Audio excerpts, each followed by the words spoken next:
This is Cecilia Beckwith with the League of Women Voters of Portland, and you're watching our video voters guide or listening to our podcast.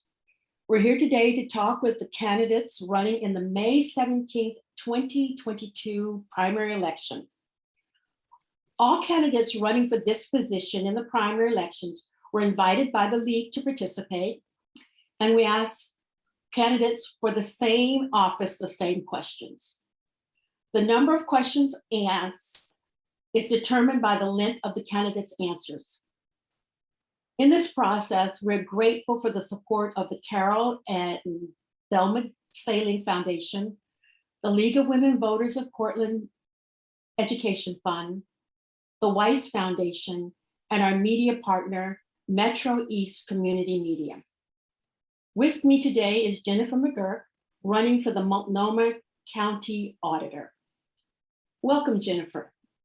Thank you so much for having me. Yes, so please tell us a little about yourself and why you're running for this office. I will. I'm Jennifer McGuirk. I have been the county auditor since 2019, and it's been a real privilege and honor to serve in that role. I am a certified internal auditor, and prior to becoming the county auditor, I was a staff auditor in the office for about 6 years. I have a master's in public administration from Portland State and a bachelor's degree in journalism from the University of Oregon. I live here in Portland with my family and our giant dog, and my children go to Portland Public Schools. I'm running for re-election because I feel like the auditor's role is to help ensure that government is accountable, transparent, and equitable. And in this time when we've all survived, or hopefully have survived through a pandemic, we're seeing lots of calls for racial justice and lots of calls for government that really is responsive to the people and is changing with our changing needs. And I think it's really important to have an auditor who is looking out for how government is functioning and pointing out where it's working well and also where it could do better and making recommendations for improvements that will benefit all of us. Please provide your thoughts on a specific audit completed by the auditor's office and how that audit impacted how the county operates. So after the pandemic began, my office decided we needed to do a series of audits looking at how the county was responding to the pandemic. Multnomah County, like many counties in Oregon, is really charged with providing safety net services to under-resourced communities in our county. And so we focused on how congregate care settings were operating. These included our jails, juvenile detention, adult care homes, and shelters. And we looked at what the conditions were like in those different facilities. And we also looked at guidance that was happening within the county to employees, as well as what was happening with telework. And we made 20 recommendations focused on health and safety and improvements that could be made in the county. We followed up on that audit twice, and now 17 of our 20 recommendations have been implemented, many of which needed to be implemented before people could return to work. So it's been really positive to see that progress made and that there was actual improvements that have happened. The Multnomah County Charter Review Committee, the CRC, is in the midst of its periodic assessment of the county charter.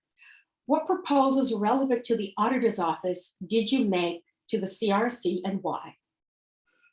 I made several proposals to the MCCRC to really strengthen the independence of my office.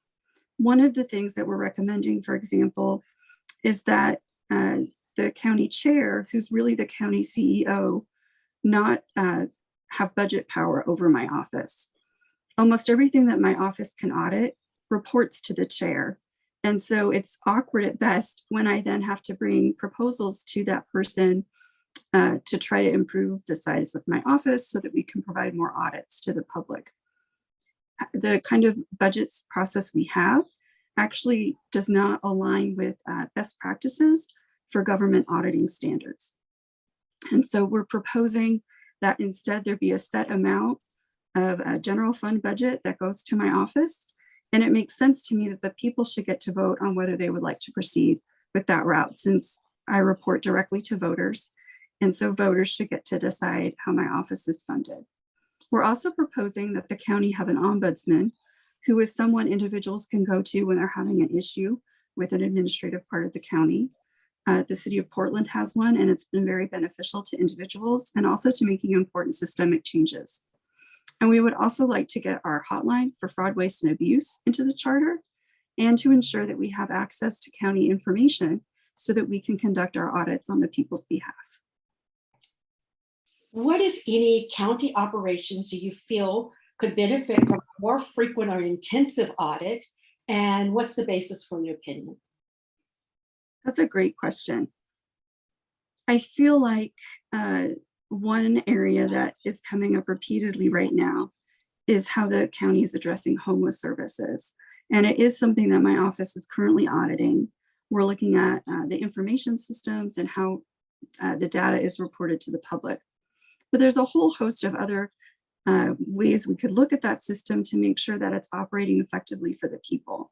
We could look at the burden on our nonprofit providers to make sure that they have the resources they need to provide that data I was talking about. We can look at what it's like for people who are Black, Indigenous, and people of color to try to access housing and homeless services. And so I think those would all be really helpful pieces of information to support policies that will work. I think we have seen historically that supportive housing has been a great way to help people get into real long-term permanent housing. And so I think we can look at other ways that the county could be focusing on that technique, for example. Thank you, Ms. McGuirk. This concludes our video voters guide and podcast interview with Jennifer McGuirk, running for Multnomah County Auditor. Election day is Tuesday, May 17th.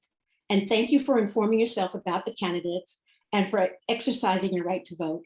For more information on the primary election of this race, visit our website, vote411.org or lwvpdx.org. Thank you.